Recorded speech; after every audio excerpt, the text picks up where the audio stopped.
이것이 복음이다. 보라, 구원과 교회 생활이다. 누가복음 19장 10절 말씀입니다. 인자가 온 것은 잃어버린 자를 찾아 구원하려 함이니라. 아멘. 이사야 53장 5절 말씀. 주님의 찔리신 것은 우리 허물 때문이요, 주님이 상하신 것은 우리 죄악 때문이라. 주님이 징계를 받음으로 우리가 평화를 누리게 되었고, 주님이 채찍에 맞음으로 우리가 나음을 얻게 되었습니다. 주님이 그 슬픔 다 가져갈 테니까 너희가 기뻐하며 살아라, 그런 말이죠. 고린도서 6장 2절 말씀입니다. 보라, 지금이라. 은혜 받는 것도 구원 받는 것도 지금입니다. 그래서 우리는 지금의 믿음을 잘 간직하고 있어야 되겠다. 누가복음 1장과 2장, 그리고 3장, 4장, 5장, 6장, 7장, 8장, 9장까지 우리가 같이 나누고 있는 중입니다. 특별히 8장에서는 네 가지 땅에 떨어진 씨의 비유를 우리가 배웠습니다. 길가밭이 있고 돌짝밭이 있고 가시밭이 있습니다. 그리고 이것을 다 제거하면 좋은 밭 돼서 30배, 60배, 100배의 결실을 맺게 되는 것입니다. 문제는 씨에 있는 것이 아니고 밭에 문제가 있었다. 그래서 밭을 우리가 어떻게 경작하느냐. 그래서 에덴 동산에도 하나님이 아담을 만드시고 농사 지을 자를 이제 아담으로 만드셨다는 거죠. 농사 지을 자를 하나님이 찾으셔서 만드셨다. 그것을 이제 아담이라 이렇게 말한 것입니다. 그러니까 아담은 농사하는 자였다. 그래서 에덴 동산에 뭐 이렇게 농사 안 줘도 하나님이 다 만들어 주시면 되는데 뭘 그렇게 농사를 또 지라고 하는가를 우리가 이제 궁금해 하실지 모르겠는데, 사실은 에덴 동산부터 시작해서 요한계시록의 새 예루살렘까지 우리가 농사를 지어야 되는 그런 것이 이제 하나님 말씀입니다. 그래서 그 에덴 동산부터 새 예루살렘까지가 무엇으로 이루어졌겠어요? 우리 마음입니다. 우리 마음. 에덴 동산도 우리 마음이고 새 예루살렘도 우리 마음이에요. 그래서 그 마음 안에 천국이 이루어져야 된다라고 하는 것은 그 마음 안에 예수님이 들어와야 된다라는 그런 말입니다. 그 마음 안에 하나님 나라가 있어야 된다는 그런 말이고요. 그 마음 안에 어린 양 예수님이 성전되셔서 신랑이 되셔야 된다라는 그런 말씀입니다. 그러니까 마음을 경작하라는 그런 내용이에요. 성경은 결국에 성경을 통해서 여러분과 제가 무엇을 깨달으라, 뭘 깨달으라라고 하는 거냐면 너희가 자신을 발견하라는 그런 말이거든요. 그럼 자신을 발견하는 게 뭐예요? 경작하는 거예요. 자기 마음을 경작한다, 농사진다라는 그런 말씀입니다. 그래서 우리 마음의 밭이 잘 준비되고 농사가 지어지고 경작이 되면, 그러면 이제 씨를 심는 대로 열매를 맺게 된다는 거죠. 그래서 씨가 말씀이고 예수님입니다. 그래서 계속 이제 준비한 사람이 있고, 그것을 계속 준비하지 못한 사람이 있는데, 계속 준비한 사람을 슬기로운 다섯처녀라 그러고요, 계속 준비하지 못한 사람을 미련한 다섯처녀라고 얘기합니다. 기름을 이제 완전히 이제 다 계속 공급해서 준비했다는, 또 기름을 이제 모자라고 이제 준비가 되지 못했다라고 하는 거잖아요. 그럼 사람들이 생각할 때 기름을 뭐라고 생각하면 이제 성령님이라고 생각하거든요. 그래서 성령님으로 생각하니까 성령님이 들어왔다 나가기도 하는 건가? 뭐 이렇게 생각한단 말이에요. 그러니까 얼마나 참 하나만 알고 둘을 모르는 그런 사람입니까? 생각을 해보세요. 성령님이 어떻게 들어왔다 나갔다 합니까? 들어오면 들어와서 계속 있는 거지. 어떻게 나가고 막 이럽니까? 그렇지 않죠. 성령님이라고 말하면 그렇게 되는 건데, 등불을 얘기할 때 그 기름을 공급한다고 하잖아요. 그 기름이 말씀입니다. 말씀이요. 그러니까 말씀을 공급한다, 진리의 말씀을 공급할 때 그거를 기름이라 이렇게 표현하는 거예요. 그러니까 말씀은 계속해서 공급받는 사람이 있고 말씀을 공급받지 못하는 사람이 있다는 거예요. 그래서 말씀이 안 들어오잖아요. 그럼 미련한 다섯처녀 됩니다. 말씀이 계속 들어오잖아요. 그러면 슬기로운 다섯처녀가 되는 거죠. 슬기로운 다섯처녀는 기름이 계속 준비되는 사람을 얘기합니다. 말씀이 계속 공급된다는 얘기를 의미하는 거예요. 그러니까 그게 이제 성령님으로 생각을 자꾸 어떤 사람이 하면은 이제 들어왔다 나갔다 하는 성령님으로 생각돼서 뭐 성령님을 계속 채우고, 아니 성령님 못 채우면 성령님이 없어서 이제 뭐 지옥 가는 사람이 되는 건가, 이렇게 생각하는 사람들이 있단 말이에요. 그게 아니고 말씀을 채우느냐, 말씀을 채우지 않느냐, 그게 달려 있는 것입니다. 그러니까 그 씨라고 하는 하나님의 말씀, 예수 그리스도를 우리가 이제 담고 있어야 된다라는 그런 말씀입니다. 누가복음의 이제 8장에서 귀신 들린 자를 이제 고쳐줍니다. 그 귀신 들린 자가 다른 사람이 아니라 바로 여러분과 저를 이야기하는 것이다라고 했습니다. 무덤이 뭐라고 그랬죠? 무덤은 우리의 과거 그리고 추억, 우리가 이제 연민의 정, 뭐 이런 것들이잖아요. 거기에 이제 갇혀서 살고 있지 않은 사람들이, 거기에서 이제 주님께서는 이 사람을 이제 나오라, 그리고 이제 고쳐주고 있는 거죠. 그게 이제 귀신 들린 자를. 근데 대부분 사람들이 다 그 무덤에 갇혀 있는 것 같아요. 그래서 주님께서는 이제 무덤에서 나오게 하고 그를 치료해 주시는 그런 역사. 그 주님께서는 그 사람 한 사람을, 그 동네에서 한 사람을 치료하셨다라는 말은 그걸 통해서 여러분과 제가 발견하라는 거죠. 여러분과 제가 어떻게 보면 과거에 매여 있고, 그리고 추억에 매여 있고, 또 이런 슬픔 저런 슬픔, 이런 괴로움 저런 괴로움에 다 매여 있단 말이에요. 여기에서 우리를 주님께서 벗어나라 그러죠. 벗어나고 너는 부활해야 된다, 너는 다시 살아야 된다라는 그런 의미입니다. 그러니까 귀신 들린 자 한 사람을 구원받게 했다. 그러면 귀신 들린 자가 잃어버린 자이다. 그를 찾아갔으니까 예수님이요, 잃어버린 자만 찾아가잖아요. 그러니까 귀신 들린 자가 고아요, 귀신 들린 자가 과부입니다. 귀신 들린 자가 가난한 자예요. 귀신 들린 자가 이제 질병이 있는 자고요. 귀신 들린 자가 슬픔이 있는 자예요. 그죠? 그러니까 이렇게 우리가 이제 성경을 이제 보다 보면, 귀신 들린 자라고 해서 우리는 이제 귀신 들린 자 하나만 나오니까 사람들이 생각할 때는 헤헤거리는 귀신 들린 자를 생각한단 말이에요. 그래서 성경이 잘못 안 보이는 거예요, 성경이. 그게. 그러니까 요건 이 귀신 들린 자를 왜 찾아갔을까라면 그것만 초점을 맞춰보면 금방 알아요. 그러면 이 귀신 들린 자가 어둠에 살고 있는 소경을 얘기하는데 그 죄인이라고 스스로 느끼는 사람이구나. 근데 여러분 교회 나와 있잖아요. 그럼 여러분이 생각해 보세요. 나는 죄인입니다. 얼마나 느껴요, 여러분이요? 여러분은 멀쩡한 사람들이에요. 귀신 들린 사람이 아니라. 귀신 들린 사람은 어떤 느낌을 가지고 있다고요? 내가 무덤에 갇혀 있는 사람이구나. 내가 죄인이구나. 내가 소경이구나. 내가 잃어버린 자고 가난한 자구나. 나는 죽을 수밖에 없는 사람이구나 라고 그 사람 한 사람만 그걸 느꼈어요. 그 사람 한 사람만 그걸 느끼니까 예수님이 그 한 사람을 만나러 가는 거예요. 구원하려고. 동네 아무도 구원받지 못했다니까요. 그 동네 모든 사람들이 다 자기들은 소경이 아니라고 생각했어요. 자기들은 귀신은 안 들렸다고 생각했죠. 그 사람들은 다 눈 떴다고 생각했잖아요. 그 사람들은 다 괜찮은 사람들이라고 생각했단 말이에요. 한 명도 구원 못 받았습니다. 그런 말은 예수를 못 만났다는 말이거든요. 그럼 여러분과 제가 어떻게 해야 예수를 만나냐? 어떻게 해야 예수라는 하나님 나라, 천국을 만날 수 있느냐? 어떻게 해야 말씀을 만나냐? 내가 파괴가 돼야, 내가 귀신 들린 자가 돼야, 내가 가난하고 고아하고 과부고 나그네가 돼야, 그래야 만난다는 겁니다. 그러니까 그만큼 이 원리, 성경의 이 원리가 정확해요. 뭐 변함이 없습니다. 옛날 성경책을 썼지만 지금까지 변함이 없어요. 똑같아요. 그래서 진리라고 그러는 거예요. 말씀은 변한 적이 없어요. 똑같아요. 항상 어떤 사람에게만 만나느냐? 잃어버린 자에게만 만나게 되어 있습니다. 예. 그래서 바리새인들을 일부러 찾아가서 구원할 수가 없다, 이런 말입니다.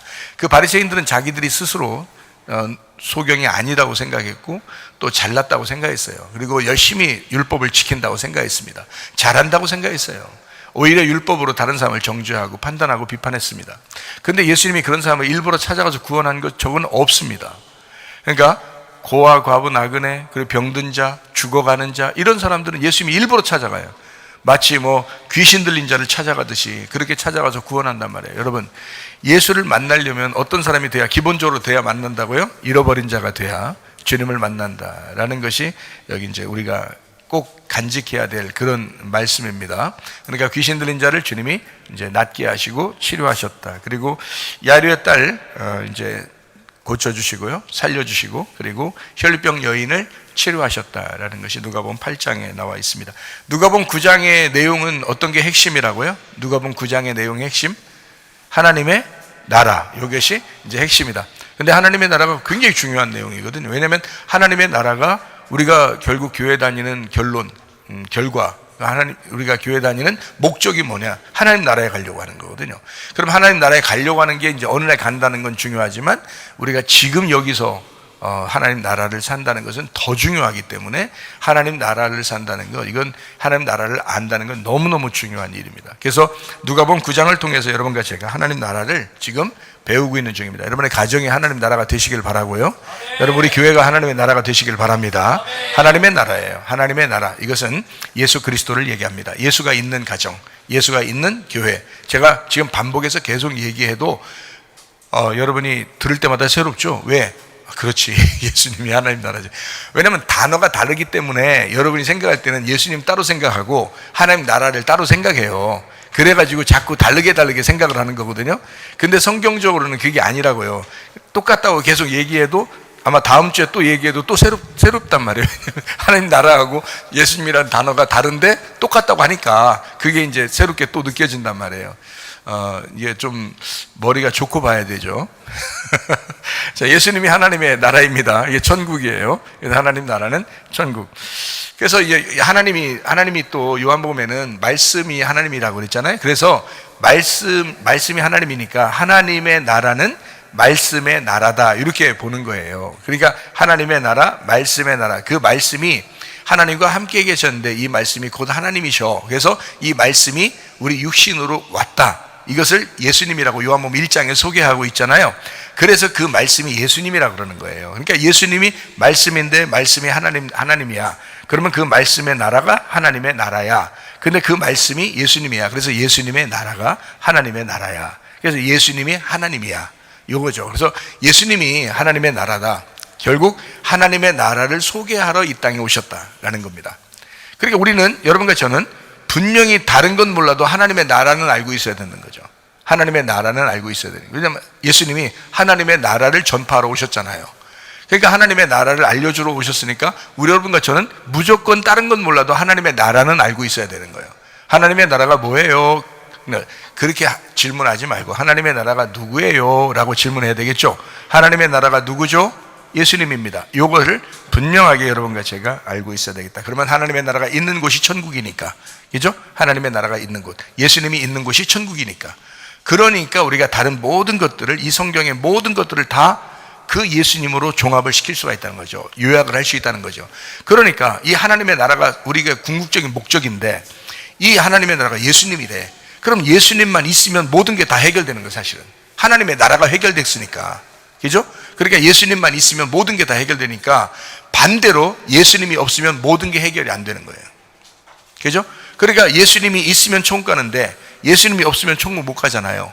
그러면 이게 모든 것이니까, 이게 하나님의 나라니까 하나님 나라를 못 가는 거예요. 예수님 없으면. 그러면 이 예수님이 전체니까. 근데 예수님이 전체라고 믿는 사람은 진짜 믿음을 가진 거고, 그죠? 여러분에게 분명히 얘기합니다. 예수님이 전체가 아닌 사람은 가짜 믿음을 가진 거예요. 예수님도 좋은데, 자 들어봐요. 여러분이 어떤 믿음 가지고 있나 보세요. 예수님도 좋은데 내 것도 좋은 거예요. 예수님도 좋은데, 그러니까 이게 말이 굉장히 다르죠. 예수님도 좋은데 내 것도 좋은 거야. 이거는 예수를 믿는 게 아니라 비교하면서 그냥 이게 나 좋으라고 예수님을 이제 끼워 맞춰 놓은 거죠. 거기다가 그거를 이제 자기들은 신앙이라고 생각한 거죠. 그런데 성경적으로는 사실 뭐냐면 네 목숨도, 네 뜻도, 네 의지도, 네 마음도 다 들여 하나님을 사랑하라 그래요.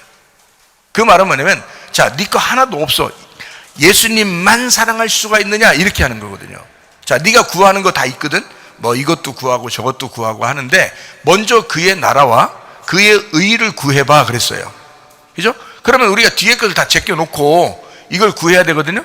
근데 예수님을 구하면서 뭐 하냐면 이제 상상을 하는 거예요. 자기가 예수님을 구하면서 뒤에 이런 것들도 내가 사실 하나님이 이거 주시겠지, 또 이것도 이렇게 하나님이 주실 거야, 그리고 이것도 구하면서 예수님도 구해야지라는 그런 생각을 다 가지고 있어요. 거의 다. 분명히 성경에서는 성경 말 똑같이 뭐라 그러면 먼저 요걸 구해, 뒤에 거 하지 말고 앞에 걸 먼저 구해라고 분명히 얘기했는데도 우리는 뒤에 거를 구하면서 앞에 걸 구한다고요. 그러니까 내 거를 구하면서 하나님도 구하는 거야. 그러면서 자기는 하나님 믿는다고 생각을 하는 거예요. 왜? 믿긴 믿죠. 반반씩 믿는 거예요. 내 것도 믿으면서 하나님 것도 믿는 거예요. 그러니까 반반씩 믿는 거예요, 사실은.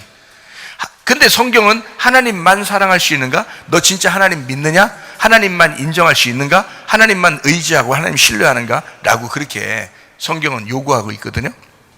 근데 사람들은 대부분 그렇게 못하더라고요.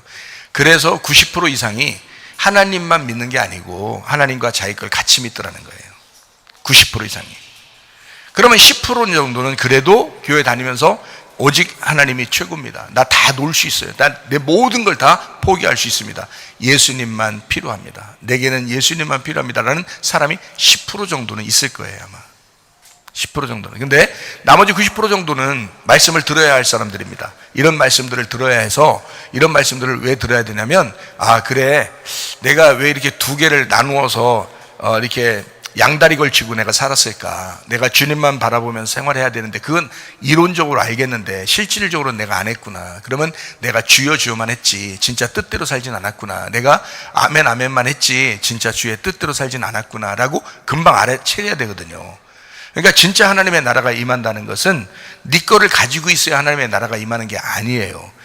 자, 네 거를 이제 가지고서 야 이거 이루어지면 하나님께서 나와 함께 하시는 거고 나는 두 개 다 같이 구했으니까 하나님을 구하면서도 여전히 내 것도 필요하다는 걸 구했으니까 하나님이 해주실 거야 라고 했는데 만약에 안 해주면 어떡할 건데요?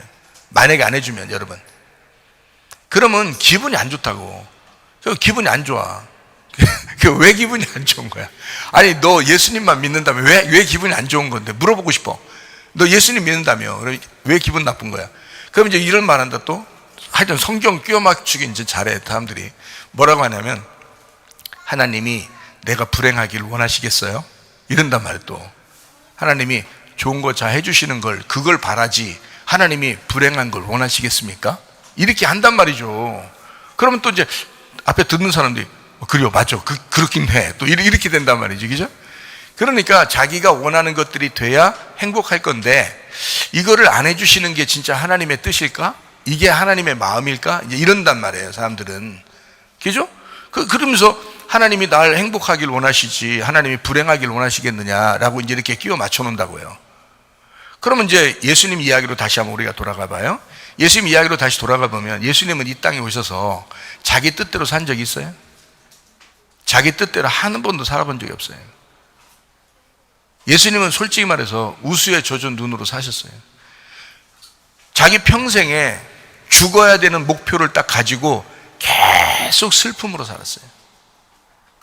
사람들이 예수님 하나님이 기쁜 분이잖아요. 하나님의 천국은 기쁨이잖아요. 하나님의 에덴 동산은 행복이잖아요. 기쁨이잖아요. 예수님 얼굴 표정이 왜 그래요?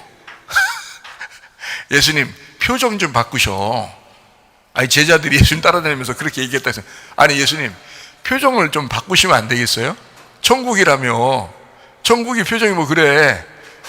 근데 예수님은 지금 웃고 싶어 안 웃고 싶어? 안 웃고 싶어.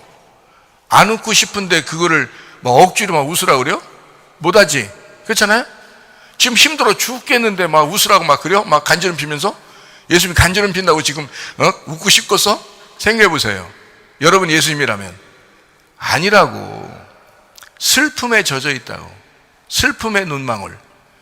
그 슬픔으로 지금 가지고 있지만 내가 말하는 여러분에게 말하는 천국이 뭐냐 하나님의 나라가 뭐냐는 거는 그 슬픔이 있는 그 예수님 그렇지만 그분이 천국이라는 거야. 그 슬픔을 가지고 있지만 그게 하나님 나라라는 거예요. 그걸 믿겠느냐 이거. 여러분이 믿을 수 있느냐는 거예요. 이게 인정이 되느냐. 나는 그게 이해가 되거든요. 내가 말하면서도 이해가 된다고. 이 말이 무슨 말인가. 근데 여러분 진짜 이게 이해가 되는지는 얼굴 표정들을 보고 싶어. 잘 안 보여. 하도 커가지고 사람들 많아서 잘 안 보이는데 이게 진짜 그러냐 이거야. 진짜 그런 그 모습에서도 주님이 천국임을 인정하고 의지하고 신뢰하느냐 이거예요. 진짜 말씀이 천국임을 인정하겠느냐 이거예요. 나는 진짜 그게 믿어지는데 여러분 잘 생각해 보세요. 예수님은 그 슬픔 가운데 그 고뇌하면서 그가 천국이셨습니다. 그러니까 일평생을 주님은 천국이지만 슬프게 사는 거예요. 누구를 위해서요? 여러분과 저를 위해서요. 여러분과 저 때문에 슬펐지 뭐 하나님이 우리가 선악과 안 먹었으면 뭐 슬펐겠어? 선악과 안 먹었으면 슬프지도 않아. 맨날 행복하고 기쁘다 그래. 그렇죠? 그래서 선악과 먹고 난 다음부터 하나님은 자기 아들이 가서 죽어야 돼. 아니 그게 기쁘겠냐고, 그게 즐거운 일이겠냐고. 힘들죠. 무거운 짐이죠. 그게 하나님의 영광이라는 거예요. 하늘에는 영광, 땅에는 평화야. 땅에 여러분을 그리스도와 한 몸 되게 하기 위해서, 평화를 이루기 위해서, 하나님과 평화를 이루기 위해서 하나님은 무거운 짐을 가지고 이 땅에 내려오셨다고. 그게 예수님의 탄생입니다. 여러분, 그게 예수님의 탄생이에요. 그래서 예수님은 그 하나님의 아버지의 뜻을 따라서 계속 그 슬픔 가운데 산 거예요. 놀라운 이야기죠. 그렇지만 그게 뭐라고요? 천국이라고요. 그게 성경 말씀이라고요. 여러분, 이 교과서적인 이 내용만 여러분 이해한다면요, 여러분 사는 동안에 여러분의 믿음이 아니라 주님의 믿음으로 살아갈 수가 있습니다. 여러분이 모래 위에 세운 그 신앙이 아니라 반석 위에 신앙을 세우고 살아갈 수가 있습니다. 여러분께 너무 많은 거야. 놓아야 될 것이 너무 많은 거예요. 그러니까 비교가 돼. 항상 비교가 되고, 여러분 자체가 탐욕이 있어. 여러분 자체가 탐욕이 있어서 이것도 갖고 싶고 저것도 갖고 싶은 거예요. 이것도 하고 싶고 저것도 하고 싶은 거예요. 그러면서도 예수님은 사랑하는 거예요. 안 사랑한다는 게 아니야. 예수를 안 믿으려고 하는 게 아니야. 믿는데 50%를 믿어서 그런 거지. 50%를 믿어서 그런 거지. 이것도 좋은데 저것도 좋은 거야. 솔직히 얘기해서 이거 어떤 마음으로 여러분한테 얘기하는 거냐면, 이런 사람하고 똑같은 거예요. 자기 남편이 있어요. 자기 남편이 있는데 옆집 남편도 너무 좋은 거야. 옆집 남자도 너무 좋은 거야. 자기 남편이 있는데 옆집 남자가 괜히 마음에 들어와. 막 훅 들어와 버려. 그냥 마음에, 뭐 겉으로 어떻게 하는 게 아니라 마음에 훅 들어와 버려. 그래서 자기 남편을 볼 때도 기분 좋은데 옆집 남자를 볼 때도 괜히 뱅그레 웃어. 그냥 좋아. 이러면서 남편한테 가가지고 뭐라 그러면, 난 당신 정말 사랑해. 근데 옆집 남자도 내가 포기할 수는 없어. 잘 생각해 보세요. 이렇게 미친년처럼 여러분이 신앙생활을 하고 있다고요. 그렇게 미친년으로 신앙생활을 하는 사람이 90% 이상입니다. 그러니까 이게 목사 입장에선 굉장히 안타까움으로 여러분에게 설명을 할 수밖에 없는 입장이에요. 그게 설교라는 게. 그러면서도 할 수밖에 없는 이야기들. 그러니까 여러분에게 뭐냐면, 나는 내 남편 예수만 좋습니다. 당신이 뭘 안 가지고 있어도 좋고, 당신이 나한테 뭘 안 해줘도 좋고, 난 당신 자체가 행복해요. 나의 행복은 당신밖에 없습니다. 난 당신만 좋아요. 난 당신만 있으면 돼요. 다른 거 없어도 좋습니다 하고 그 남편을 사랑하는, 이게 진짜 사랑하는 거예요. 이게 진짜 남편 사랑하는 거예요. 그죠? 예수를 그렇게 사랑하느냐 이거예요. 예수를 그렇게 믿어본 적이 있느냐 이거예요. 그게 천국이라고. 그게 천국인 예수, 천국인 하나님 나라, 천국인 말씀이라고요. 여러분, 그런 말씀의 나라에 여러분 초청받으시기를 바랍니다. 그게 천국이라고요. 그게 하나님의 나라고요. 그게 예수님이십니다. 우리의 예수님. 저는 예수님을 깊이 만났습니다. 깊이 만나고 나니까 솔직히 다른 거는 언제라도 다 놓으라면 놓겠어요. 진짜 언제라도 그냥 놔 그러면 알았어요. 어차피 적신으로 왔다 적신으로 가는 인생, 주님 한 분이면 됩니다. 이게 그냥 어느 순간이라도 그냥 그게 마음이 오더라고. 깊이 만나니까 그렇더라고요. 주님을 깊이 만나니까 그게 오더라고요. 여러분, 근데 여러분도 그런 예수님을 좀 믿고, 그렇게 예수님을 믿고 좀 살았으면 좋겠다 하는 게 설교하는 이제 주님의 마음일 거였잖아요. 이거 주님께서 그렇게 말씀하고 싶을 거 아니에요. 그죠? 그래서 저는 여러분에게 전달하는 자니까 여러분의 표정까지 이렇게 보면서 또 전달하니까 마음이 무겁네요. 어쨌든 여러분, 자, 우리 주님 향해서 한 걸음이라도 어제보다는 오늘이 그래도, 오늘이 또 내일이 조금만이라도 좀 앞으로 나가는 믿음을 좀 갖기를 바랍니다. 그래서 계속 믿음이 성장하게 되면, 여러분 오늘 완전한 믿음을 가지라는 얘기가 아니지만 오늘 조금만 더 기름을 채우고 오늘 조금만 더 한 걸음을 더 앞으로 나가는 믿음, 신앙생활을 갖게 되면 양입니다. 양. 주님이 찾아오시는 양. 주님이 신부로 맞아들이는 양이 되는 거예요. 슬기로운 다섯처녀입니다. 기름 등불을 계속 준비해 나갑시다. 이렇게 말씀을 사모하면서 나가시면 좋겠습니다. 하나님의 나라는 먹는 것과 마시는 것이 아니고 너희 가운데 있다. 그리고 너희 가운데 지금 하나님의 나라가 있다. 하나님의 나라는 의와 평강과 기쁨이다. 새로운 피조물 된 사람들은 그 하나님의 나라, 그 교회, 그 말씀의 나라에 초청된 것이다. 그래서 우리가 새 마음 새 사람이 돼서 새 예루살렘이 되는 것이 성경의 궁극적인 목적이더라라는 것을 우리는 알게 되었습니다. 우리가 이제 예수 그리스도가 우리에게, 주님은 뭐라 그러면 우리 보고 따라오라 그래요. 뭐 어떻게 하고 따라오래? 그냥 따라오라 그래요? 자기를 부인하고 십자가를 지고 따라오라 그래요? 자기를 부인하고 십자가 지고 따라오래요. 아이, 그냥 따라가면 안 됩니까, 예수님? 라고 90% 이상이 그렇게 얘기합니다. 그냥 주님 따라가면 좋지 않겠어요? 그러면서 90%가 그런 믿음 가지고 산다고요. 근데 10%는 어떻게 생각하면, 그래요 주님, 내가 힘들더라도 나를 부인하겠습니다. 내가 힘들더라도 나의 십자가를 지고 주님 따라가겠습니다. 이게 10%예요. 그게 10%밖에 없다, 그 믿음이. 안타깝죠? 여러분 어떤 믿음이십니까? 여러분은 10%에 해당된 믿음을 가지시기를 바랍니다. 그런 믿음을 가져야 진짜 주님의 사람이에요. 주님을 따라가는 사람은 주님께서 요구하셔요. 나를 따라오려면 자기 부인하고 자기 십자가를 지고 따라와라, 이렇게 이야기하십니다. 꼭 부인하고 같이 가야 됩니다. 자기 부인하고 자기 십자가를 지고 주님을 따라가셔야 된다. 자, 예수님이 십자가 지시기 전에 시험을 당하십니다. 육신의 정욕, 안목의 정욕, 이생의 자랑 세 가지, 먹음직하고 보암직하고 탐스럽게 되는 그 선악과, 그 시험, 그러니까 아담과 하와가 이제 먹었던 그 선악과의 문제를 예수님이 광야에서 해결을 하시죠. 그리고 나서 귀신 쫓고 병 고쳤다라는 그런 말씀들을 우리가 좀 이해를 하죠. 그래서 예수님이 하는 사역에서는 대부분 이제 하나님의 나라를 증거하면서 바로 이어서 귀신을 쫓고 병을 고칩니다. 왜냐하면 하나님의 나라가 전파될 때 방해가 되는 게 있는데, 그게 바로 뭐냐면 귀신하고 병입니다. 이것이 있으면 많이 방해가 되거든요. 그래서 이거를 제거하는 거예요. 하나님의 나라가 들어오려면 그 귀신이 있으면 안 돼요. 귀신은 다른 영이잖아요. 그러니까 하나님의 영이 아니고 다른 영이니까 다른 영이 들어와서는 안 되죠. 그래서 그 영을 쫓아내고, 그 다른 영을 쫓아내고, 그리고 병을 고쳐주는 거죠. 마음의 병과 육신의 병을 고쳐주면, 그러면 하나님의 나라가 임할 때 누릴 수가 있잖아요. 근데 이게 안 없어지면 누리는데 상당히 지장을 받습니다. 그렇잖아요. 그래서 주님께서는 가는 곳마다 하나님 나라를 전파하게 하고, 그리고 귀신 쫓고 병 고치게 한다라고 이렇게 말씀을 하는 겁니다. 그러려니까 마귀의 그 시험을 예수님께서 이기셔야 되는 거죠. 그래서 우리가 시험을 이기는 게 아니고 이기신 예수님을 붙들고 그 믿음 가지고 승리해야 된다는 거예요. 그 믿음 가지고 우리 속에 악한 영들을 쫓아내고, 우리 속에 있는 이제 질병들, 이런 것들을 쫓아내는 그 예수님, 시험을 이기신 예수님을 붙들고 해야 된다라는 그런 말씀입니다. 자, 가는 곳마다 예수님은 하나님 나라를 전파했다. 하나님 나라가 이제 뭔지 알겠죠? 자, 뭔지 알겠죠? 하면 좀 그런, 하나님의 나라는 누군지 알겠죠? 예, 그러면 예수님이다라는 것을 분명히 우리가 알 수 있습니다. 자, 희년이라고 하는 게 기쁨을 주는, 우리에게 기쁨을 주는 그런 해방과 자유의 선포, 이것이 그 희년이라고 하는 것, 그게 이제 하나님 나라고요. 그 희년의 나라가, 그 희년의 그 시대가 교회 시대입니다. 지금의 교회 시대. 그래서 주님께서 교회와 함께 하시는 시대, 이걸 희년의 시대다라고 볼 수가 있습니다. 하나님의 나라는 반드시 그 기쁨이 있어야 되는데, 그 기쁨이 있는 것은, 여러분과 제가 아마 이 세상 살아가는 동안에 가장 기쁜 게 뭔가 한번 생각해 보세요.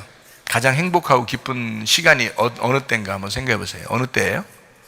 가장 기쁘고 행복한 시간이 매일마다 이루어지는 건데요, 먹는 거예요. 먹는 거. 먹는 게 없으면 불행합니다.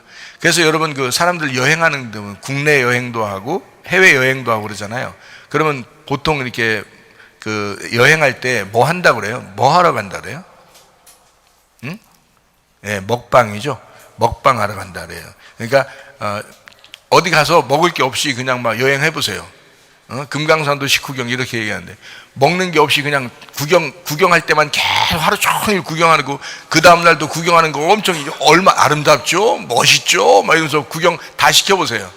빨리 집에 가서 뭐 먹고 싶을 거요. 그러니까 먹는 게 없으면 안 돼요. 먹으러 다녀요. 요즘에 여행하는 젊은 아이들 보니까 다 먹으러요. 맛집 찾아서 그 순서를 쫙 정해가지고, 그 먹으러, 여기, 그러니까 한 끼만 먹는 게 아니라 아침, 점심, 저녁을 정해놓으면 우리 같으면 3번을 먹잖아요. 근데 이제 먹방으로 여행을 다니는 애들은 5번, 6번씩 먹습니다. 이게 다니면서요. 왜냐면 맛있는 걸 찾아가지고 먹고, 또 옆집도 맛있으면 또 먹고, 또 옆에 있으면 또 맛있는 것도, 그래서 그걸 다 적어서 미리 적어가지고 계획성 있게 이렇게 지혜롭게 여행을 하는 것을 볼 수 있거든요. 그 아이들에게 먹지 말고 여행하라고 해보세요. 재미 하나도 없습니다. 예. 젊은 아이들은 먹으러 다녀요. 그게 진짜 좋은 여행이라고 생각하는 거예요. 알거든요. 먹는 게 재밌다, 행복하다는 걸 알기 때문에 그렇습니다. 주님께서도 우리에게 그걸 아셔요. 너 하나님 나라가 뭔지 알아? 먹는 거야. 하나님 나라가 뭔지 알아? 먹는 거야. 그럼 뭘 먹어야 돼요? 여러분과 제가 먹는 거라는 건 알겠는데 뭘 먹을 거예요? 여러분 어디 돌아다니면서 식당 찾을 거예요? 여러분이? 어떻게 할 거예요? 말씀 먹으란 얘기 아니에요, 그죠? 말씀 먹는 거야. 야, 하나님 나라가 뭔지 알아? 먹는 거야. 뭘 먹으라는 거예요? 말씀. 예수님이 말씀이니까 그 예수님이라는 말씀을 먹어. 그럼 그게 하나님 나라야. 나중에 알게 돼. 너 어차피 죽으면 다 알게 돼. 그러면 죽기 전에 알면 그 하나님 나라가 네 안에 있잖아. 얼마나 감사한 거야. 그게 죽기 전에 알으라고 가르치는 거거든요. 아니 죽은 다음에 알 거야. 뭐 그 목사가 안 가르쳐도 다 알 텐데 뭘 가면. 그럼 목사가 가르치는 이유는 뭐냐면 여기서 알려주려고 그러는 거예요. 여기서 먹방하자는 거예요. 먹방해서 먹을 때 이게 행복이고 이것이 천국이다라는 것을 설명하는 것이 지금의 교회라고요. 지금의 교회 시대, 지금의 희년이라고요. 희년. 주님은 그런 기쁨을 우리에게 주시기를 원하시고 있다. 그래서 자기가 경험된 그 예수가 있느냐, 경험된 말씀이 있느냐, 그것을 나눠 줄 아는 사람들이 돼야 되겠다라는 그런 말씀드립니다. 주님은 배고픈 사람에게 먹을 걸 주길 원하셔. 그리고 아픈 사람을 치료하시길 원하셔요. 주님은 외로운 사람을 이렇게 상심하고 이렇게 외로운 괴로운 사람들을 위로해 주기를 원하시는 주님이셔요. 여러분, 주님은 교만한 사람을 낮추시길 원하시고 주님은 겸손한 사람을 높이셔서 은혜를 베푸시길 원하시는 그런 주님이십니다. 이런 아주 좋은 주님, 하나님 나라가 여러분에게 임하시기를 바랍니다. 보리빵 5개, 물고기 2마리를 여러분 먹이신 것은 바로 천국을 알려주기 위해서요. 하나님 나라가 어떻다, 예수라는 하나님의 나라가 이런 거다라고 하는 것을 이제 알려주시기 위해서 그렇게 먹을 것을 제공하시는, 하나님의 뜻대로 먹을 걸 제공하시는 하나님이셨다라고 하는 것을 우리에게 말씀합니다. 자, 이때 예수님이 혼자 먹을 걸 다 만들어 줄 수 있었지만 뭘 가져오라고요? 도시락 가져와라. 순종한 어린아이의 그 도시락을 가지고 그걸 가지고 축복하시고 그걸 가지고 나눠 주셨다라고 그렇게 했습니다. 그게 이제 어린아이의 믿음이죠. 어린아이 같은 믿음을 가져야 총간다 그러잖아요. 그게 어린아이의 믿음이에요. 예수님을 가진 그 어린아이의 믿음. 여러분과 제가 어떻게 총가느냐? 어린아이 믿음을 가져야 돼요. 그러니까 아주 단순한 예수 그리스도, 예수를 믿는 그 믿음, 그리고 그 믿음을 주님 앞에 가져왔을 때 진짜 그것을 통해서 많은 사람이 유익을 받게 되었다라는, 많은 사람이 그 예수를 먹게 되었다라고 하는 것을 우리가 이제 이 말씀을 통해서 알게 되죠. 그게 누가복음 9장의 이제 핵심적인 그런 내용들입니다. 그러니까 하나님의 나라는 특징이 뭐냐? 나누는 거예요. 그리고 함께 누리는 것입니다. 이것이 하나님 나라예요. 자, 우리가 생각할 때 하나님 나라가 아닌 것은 뭘까요? 자기 혼자 잘 먹고 잘 사는 거예요. 자기 혼자 잘 먹고 잘 사는 거. 그게 하나님 나라가 아닌 나라예요. 하나님 나라는 어떤 나라냐? 함께 나누는 것입니다. 그리고 함께 누리는 것입니다. 아이가 도시락을 혼자 그냥 먹을 수 있었어요. 그런데 이것을 내놓았을 때 많은 사람이 함께 나누었고 함께 먹게 되었다라는 그런 말씀입니다. 다시 말하면 하나님의 나라 예수 그리스도는 한정적인 분이 아니라 무한대로 모든 인류를 구원하고도 남는 분이시라 그 예수님을 우리가 나누면 나눌수록 우리는 풍성해집니다. 나누면 나눌수록 우리는 풍성해진다. 그래서 제자들 보고 나누라고 했으니까 그 제자들에게 얼만큼씩 줬다가 나눠서 주워 모은 게 어떻게 했다고요? 빵 조각 주워 모은 게 12바구니가 되었다. 제자 한 사람당 한 바구니씩 먹을 수 있도록 주었다. 나누는 사람에게는 훨씬 더 많은 것을 하나님이 제공해 주시는 거예요. 이게 바로 빵이 뭐라고요? 생명의 빵 예수님. 그게 누구라고요? 하나님 나라. 그게 예수님이라고요. 그게 말씀이라고요. 그러니까 나누는 말씀은 반드시 자기에게 더 좋은 것으로 하나님이 더 풍성하게 갚아주신다. 그러니까 하나님 말씀을 나누는 것, 그리고 함께 누리는 것, 이것이 하나님의 나라고 이게 천국이다. 그 어린아이가 도시락을 가져온 것은 자기 혼자만 먹겠다는 것이 아니고 다른 모든 사람들이 그 예수를 누렸으면 좋겠다라는 그런 의미거든요. 그러니까 이 아이는 거기에 쓰임 받았어요. 거기에 쓰임 받은 자체가 축복이라는 거죠. 그죠? 제자들도 그 앞에 쓰임 받았으니까 축복인 거예요. 여러분과 제가 하나님 앞에 축복은 뭐냐? 여러분과 저는 하나님을 위해서 내가, 교회를 위해서 내가 어떻게 살 것이냐, 교회를 위해서, 하나님을 위해서 내가 살아가는 이것이 여러분 거 잃어버리는 게 아니라 오히려 여러분에겐 축복이라는 거죠. 그게 여러분에게 진짜 축복이에요. 근데 그거를 사람들이 아는 사람이 많지 않더라고요. 자기 걸 잃어버린 줄 알아요. 자기 걸 이렇게 잃어버리는 줄 아는데 그렇지 않아요. 하나님 더 채워주실 것입니다. 반드시 하나님이 갚아주시는, 하나님 무슨 뭐 이렇게 우리 거 막 뺏어다가 무슨 강탈에다가 뭐 강도도 아니고 하나님이 우리 거 막 뺏어다가 뭐 하시려고? 하늘나라에 뭐 매점 같은 것도 없는데 어떻게 하시려고 그러는 거예요? 편의점도 없고 하늘나라에는. 근데 뭘 그렇게 이렇게 우리 걸 뺏으려고 하겠어요? 그런 게 아니라 여러분 걸 가지고 이 어린아이의 믿음으로 그 도시락을 드렸듯이 그렇게 살아가기를 우리 보고 그렇게 그 주님을 나누고 너에게 있는 것을 그 모든 교회, 그 가정의 교회 이렇게 나누어서 함께 예수를 같이 누리려고 하는 이것이 하나님의 나라다라고 하는 것을 설명해 주고 있는 것입니다. 그러니까 함께 나누는 것은 축복입니다. 누가복음 19장 10절 말씀이죠. 인자가 온 것은 잃어버린 자를 찾아 구원하려 함이니라. 자, 어떤 사람이요? 나를 잃어버릴수록 예수님이 채워진 사람, 이렇게 된다. 그것이 축복이고 하나님 나라다. 자, 누가복음 9장 23절 말씀입니다. 또 무리에게 이르시되 아무든지 나를 따라오려거든 자기를 부인하고 날마다 제 십자가를 지고 나를 따를 것이니라. 아유, 참 놀라운 말이죠. 부인하고 같이 오라 그러죠. 부인하고. 예, 이게 자기를 부인하고 같이 오라. 그러니까 혼자 오면 안 됩니다. 부인하고 같이 날마다 제 십자가를 지고 따르라. 주님을 따라오려면 그렇게 해야 된다. 자, 누가복음 9장 18절 19절 말씀 보면 예수께서 따로 기도하실 때 제자들이 주와 함께 있더니 물어 이르시되, 예수님 물어보시는 겁니다. 무리가 나를 누구라고 하더냐 이렇게 물어봐요. 대답하여 이르되 침례 요한이라 하고 더러는 엘리야라 그러고 더러는 옛 선지자 중에 한 사람이 살아났다 하나이다 이렇게 말해요. 이게 뭔 얘기예요 이게? 야, 사람들이 날 누구라 하더냐 물어보니까 대뜸 하는 말이, 사람들이 뭐라고 하냐면요, 침례 요한이래요. 그리고 엘리야라고 그래요. 엘리야 구약 사람이잖아요. 구약의 선지자. 그리고 옛 선지자 중에 한 사람이래요. 이거 뭔 얘기예요? 옛날부터 이런 말이 있었는가 봐요. 환생. 옛날부터 이런 말이 있었는가 봐. 환생.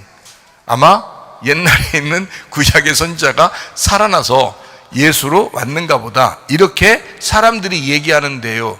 지금도 사람들 막 환생했다 이런 말 많이 들어봤죠? 뭐 환생해서 옛날에는 누구였는데 환생하면 옛날에 다 공주나 왕자였더라고요. 그런 사람들이 다시 태어났다 그러는데 왜 지금은 그냥 그 꼴로 살아? 하여튼 그렇게 환생 비슷하게 이렇게 얘기를 한단 말이에요, 사람들이. 자, 그러면 이제 예수님이 이제 또 묻습니다. 누가복음 9장 20절 말씀에 이렇게 말해요. 예수께서 이르시되 그러면 너희는 나를 누구라고 하느냐라고 물어봤어요. 너희는 나를 누구라고 하느냐 그랬더니 베드로가 대답하여 이르되, 참 베드로가 대답을 빨리빨리 잘해요. 그러니까 참 예수님도 베드로를 자꾸 수제자라고 하는 게 말 재밌게 하니까 옆에 같이 두고 싶어 하는 거예요. 말도 안 하고 가만히 있고 한 일주일 지나면 또 벙어리인 줄 알았는데 말하는구나, 이런 사람하고는 재미가 없잖아요, 말 안 하면. 근데 말을 옆에서 계속 하는 게 베드로 같은 사람이에요. 그러니까 베드로같이 말 많이 하니까 그냥 딱 이제 옆에 둔 것 같아요. 그러니까 베드로가 또 옆에 있으니까 또 말을 또 금방 할 수 있잖아요. 뭐 주는 그리스도시요 살아계신 하나님의 아들입니다, 뭐 이런 얘기도 하고 뭐 이러잖아요, 그죠?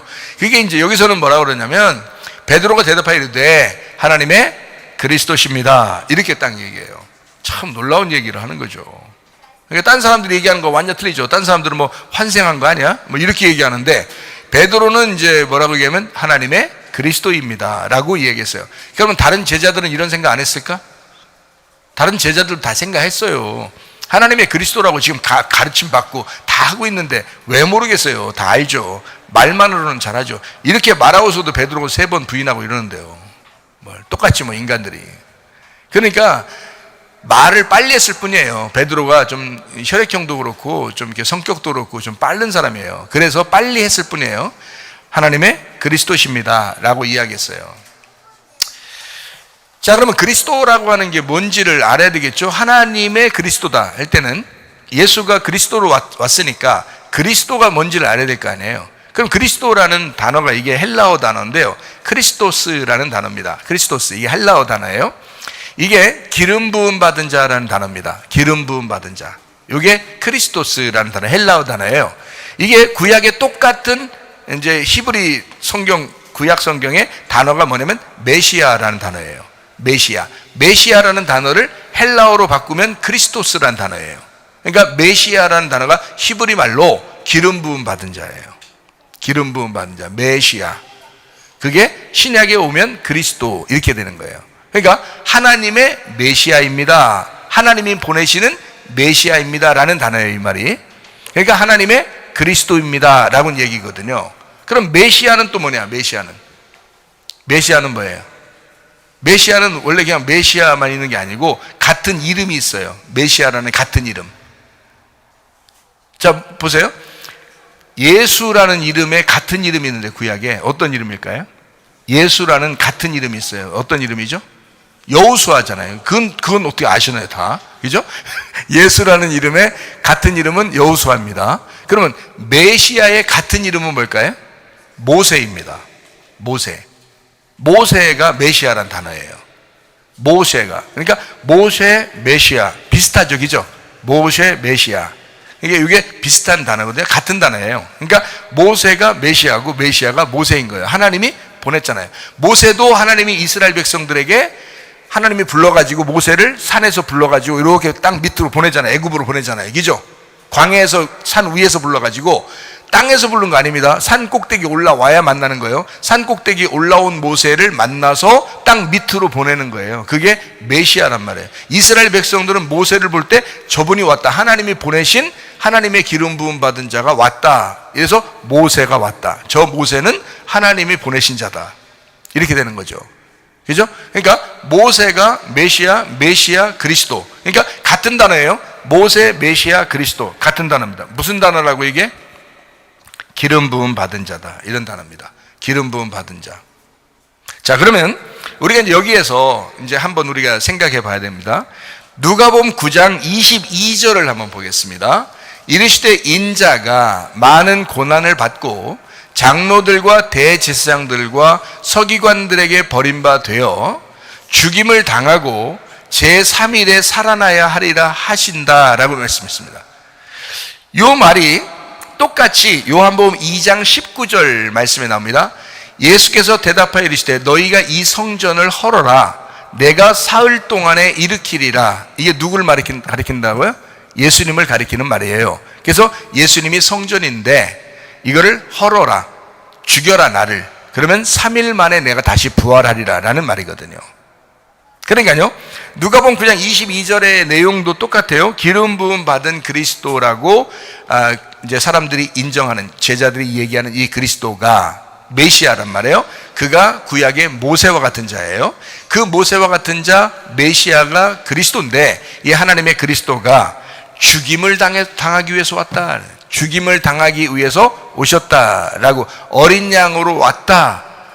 원래 메시아, 그리스도, 모세, 이건 왕이잖아요, 왕.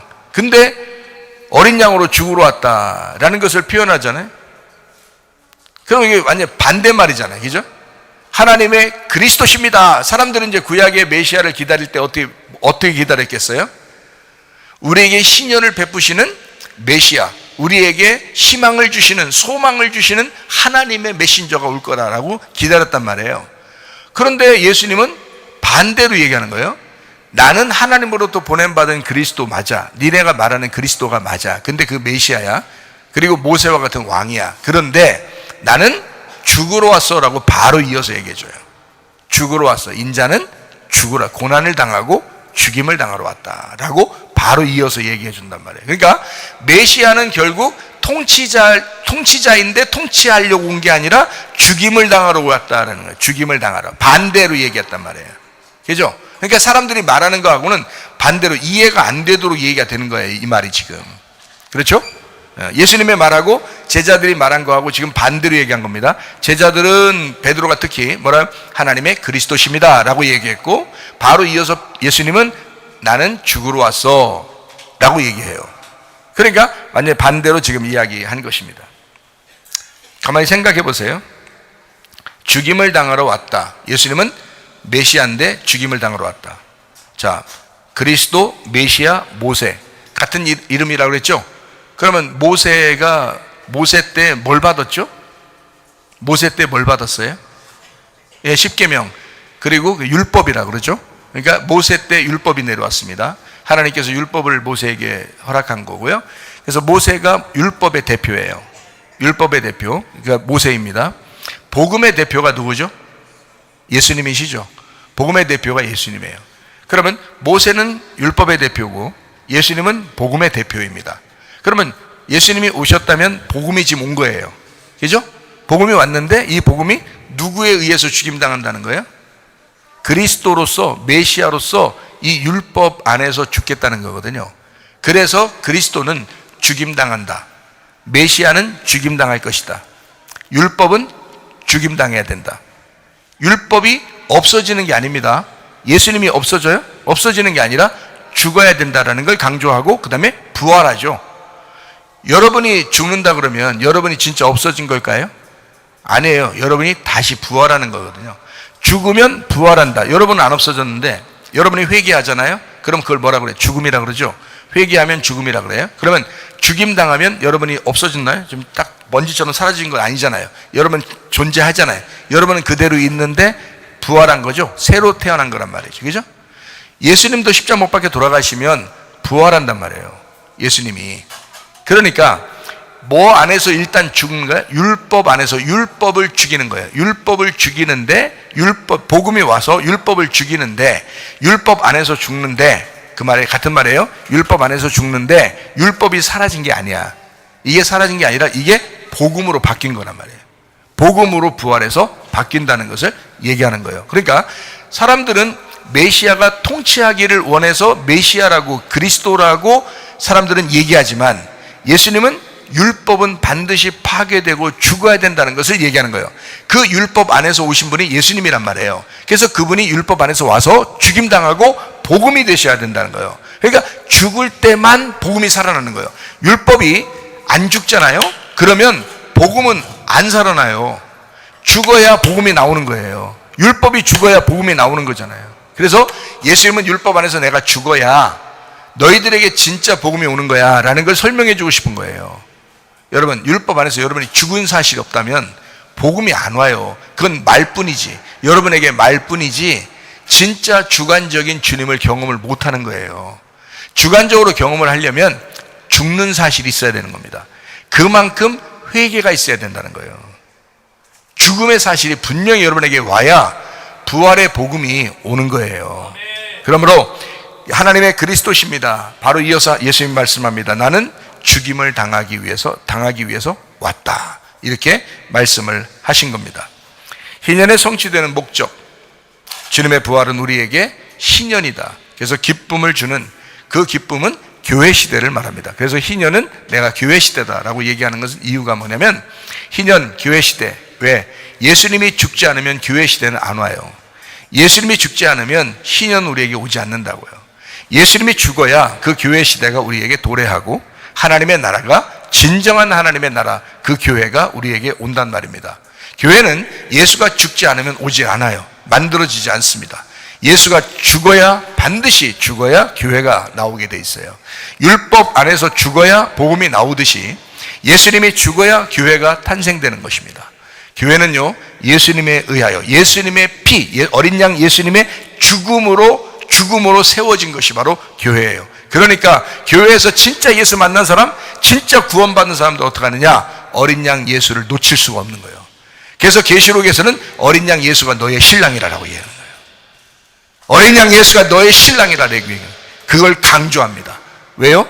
신부는 너를 위해서 죽으신 예수가 그 예수를 네가 기억하지 못한다면 넌 구원받은 게 아니야. 너를 위해서 죽으신 예수, 그 어린 양이 너의 신랑이야. 그게 진짜 구원이기 때문에 그런 거예요. 그 어린 양 예수가 우리의 성전 되셔야 되고, 우리의 머리가 되셔야 되고, 우리의 신랑 되셔야 되고, 그게 우리 새 예루살렘, 우리가 구원받은 것입니다. 이건 예수 그리스도가 우리를 위해서 죽으셨다는 그 희년, 우리에게 교회 시대가 도래했다라고 하는 것을 깨닫게 해주는 놀라운 역사입니다.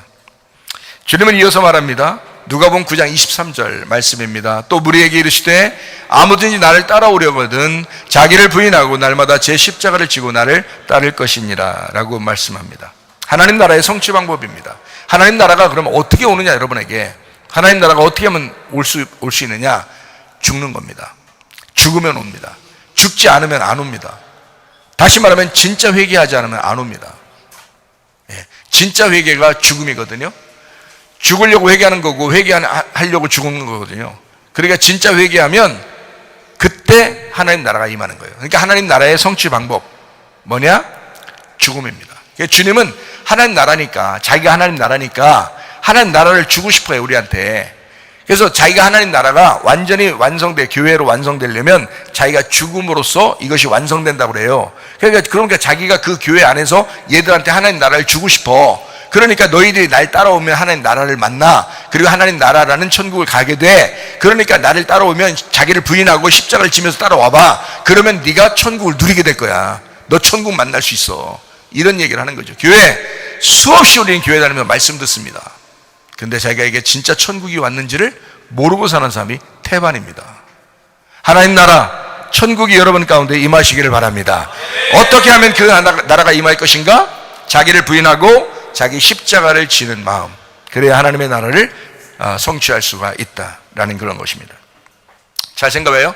자기를 부인하고 자기 십자가를 지고 따라오래요. 자, 어떻게 하는 걸 얘기하는 거예요? 자기를 부인하고 자기 십자가를 지고 따라오래요. 예수님의 십자가 아닙니다. 예수님의 십자가는 예수님이 지셨어요. 나의 십자가를 지고 따라오라는 거예요. 각자 자기에게 주어진 환경이 있단 말이에요. 각자 자기에게 주어진 상황이 있어요. 각자 자기에게 이루어진 사건이 있어요. 자기에게만 이루어지는 갈등이 있습니다. 자, 이거 다른 사람이 질 수 없어요. 자기가 져야 되거든요. 무슨 말인지 아시겠죠? 그러니까 자기를 부인하는 거고 자기를 이제 거절하는 겁니다. 자기를 거절하고 자기 십자가를 지고 따라오라는 거예요. 어떻게 하면서 어떻게 따라오라는 거예요? 이거 어떻게 따라오라는 얘기예요, 이게? 자, 쉽게 풀어서 다시 한번 설명을 해볼게요. 억울한 일이 있으면 억울한 일을 당해라 이거예요. 그래도 따라올 수 있느냐 이 말이에요. 너 억울한 일 당하면 울그락불그락하지, 승질 엄청나지 너. 그런데 억울한 일 당해도 주님 따라올 수 있느냐, 그겁니다.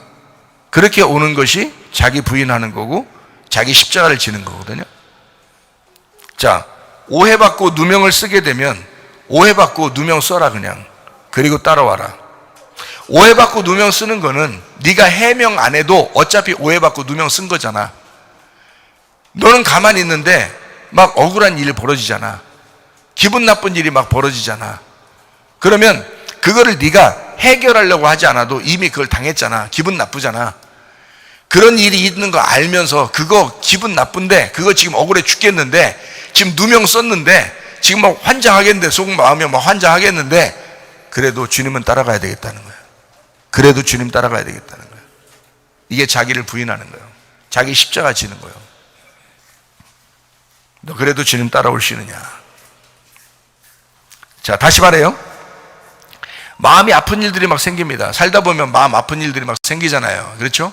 그 마음이 정말 아픈 일들이 생겨요. 막 진짜 막 뛰쳐나가서 막 바닷가에서 바람이나 쐬고 싶을 만큼 막 진짜 마음이 아픈 일들이 막 생길 수도 있단 말이에요. 그죠? 그러면 이 마음이 아픈 일이 생겨도 그래도 주님 따라오시느냐. 이런 마음이 아파도, 넌 마음은 아픈데 주님을 따라가야 되겠으니까 주님을 따라갈 수 있냐. 너 마음 아파도 주님 따라와라. 이런 말이거든요. 너 좀 슬퍼도 주님 따라와라. 병들어서 아파도 주님을 따라와라. 너 병들어 아프지. 그래도 주님 따라올 수 있느냐. 가정에 문제가 있어도 주님 따라와라. 너 가정에 문제가 있지. 근데도 주님은 따라가야 되겠지. 그럼 주님 따라올 수 있겠느냐. 능력이 없고 주눅들어도 주님 따라갈 수 있겠느냐. 너 힘들어도, 네가 해낼 수 있는 일들이 없어도, 너 아주 주눅들고 짓밟히고 그렇게 힘들어도 주님을 따라갈 수 있겠느냐. 자기 자신이 막 너무너무 힘든데 주님 따라가기에 너무 힘이 부친데 그래도 주님을 따라가겠느냐. 자기 뜻대로 되지 않아도 주님 따라갈 수 있겠는가. 내가 원하는 대로 되지 않아도, 일이 더럽게 안 풀려도 그래도 주님을 따라갈 수 있겠느냐. 그래도 너 주님 따라와라. 이게 자기를 부인하고 자기 십자가를 지고 주님 따라오라는 그런 얘기들이거든요. 잘 생각해 봐요. 자, 이 말은 다시 말해서 제가 여러분에게 조금 더 자세하게 또 하나 설명한다면 이런 말입니다. 너 이 모든 상황과 이 모든 사건과 너한테 기분 꿀꿀한 이 모든 환경들을 있어도 주님 한 분으로 만족할 수 있겠느냐 하는 거예요. 예수님 한 분으로 만족할 수 있겠느냐. 예수 한 분이면 되냐, 나면 되겠느냐, 이거예요. 주님이 자기를 부인하고 자기 십자가를 지고 주님을 따라와라. 저는 여러분에게 하나님의 나라를 소개하고 있습니다. 예수 자체가 천국이라고 여러분에게 소개하고 있습니다. 그럼 우리가 궁극적인 목적이 천국인데 예수가 천국이래. 그러면 다른 모든 것이, 내 모든 상황과 사건과 모든 환경이 아주 꿀꿀한 일들이 너무 많은데 그래도 주님 선택하겠느냐는 거예요. 그래도 주님 따라갈 마음이 있느냐 이거야. 진짜 너 믿음 가지고 한번 살아볼 마음이 있느냐 하는 거죠. 주님은 그걸 요구하는 것입니다. 네가 너무 힘들고 어려운 일이 있어도 그래도 나를 따라올 수 있겠느냐. 그래도 주님 따라올래. 너 상황 보지 않고 사건 보지 않고 너 환경 보지 않고 주님 바라보면서 힘들어도 눈물 쭉쭉 흘리면서도 주님을 따라갈 수 있겠느냐. 그거 참 놀라운 이야기죠. 주님 우리에게 이 말씀을 하는 겁니다. 우리 교회에 나오시는 여러분이요, 또 이 말씀을 듣는 모든 사람들이요, 이 말씀이 여러분 가운데 복음이 되기를 바랍니다. 예수님의 죽음과 연합하여 우리가 그렇게 짊어지고 살아가야 된다라고 하는 말씀입니다. 그것이 자기의 생명을 잃어버리는 것이기 때문에 그 생명을 잃어버릴지라도 그것이 주님이 원하는 것이라면, 그리고 그게 주님께서 바라시는 거라면, 그게 주님을 따라가 결국 천국을 소유하는 것이라면 기꺼이 하겠다는 것입니다. 누가복음 9장 24절 말씀입니다. 누구든지 제 목숨을 구원하고자 하면 잃을 것이요 누구든지 나를 위하여 제 목숨을 잃으면 구원하리라. 여기서 나를 위하여가 들어있잖아요. 나를 위하여. 그 나를 위하여가 누구예요? 예수님이잖아요. 예수님 말씀하는 겁니다. 자, 누구든지 너의 목숨을 구원하고자 하면 잃을 것이지, 누구든지 예수님 나를 위하여 네 목숨을 잃어버리면 구원하리라 그러잖아요. 왜요? 왜 이렇게 말씀하시죠? 예수님을 위하여. 그 예수님 뭔데요? 예수님 뭔데요? 금방 지금 계속 얘기하고 있죠. 누가복음 9장이 뭐 얘기한다고요? 누가복음 9장이 지금 뭐 얘기하고 있다고요? 하나님 나라를 얘기하고 있다고. 하나님 나라를 위하여 나 천국은 가야 되겠다.